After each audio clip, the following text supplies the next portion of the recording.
have here the team captain of Team Yohanabi Car Exchange, Mr. Mike Dahilog. Sir Mike, kamusta naman yung first game nyo as a team? Nakakapagod kasi pito lang kami. Grabe, first game agad, 7 agad. Anong mangyayari sa inyo niyan?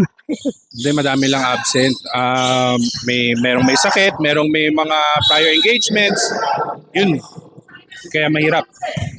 Sir Mike, no, based sa first game ninyo, anong assessment mo sa team ninyo? Maganda. Maganda yung nilaro namin. Yung chemistry, nakuha kagad. It's just that talagang napagod na because of yung rotation ng players is sobrang wala.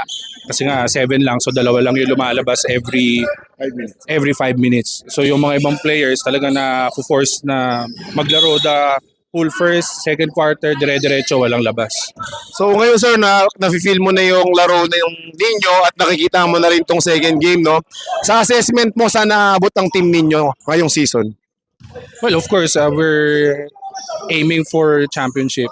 Well, maganda naman yung kinalabasan kahit talo kasi this is the first time we play together. And the chemistry is there. Ang ganda ng ikot ng bola. It's just that hindi namin na-maintain yung energy until the end. Yun na nga, no? So, Sir Mike, bago kita pakawalan, no, any shoutout sa mga fans ng team ninyo dyan? Shoutout sa family ko, sa wife ko, Maylin, and sa kaklase ng anak mo si Sarah, and to my kamuka, MJ. Yeah. So we have it, Sir Mike Dahilog.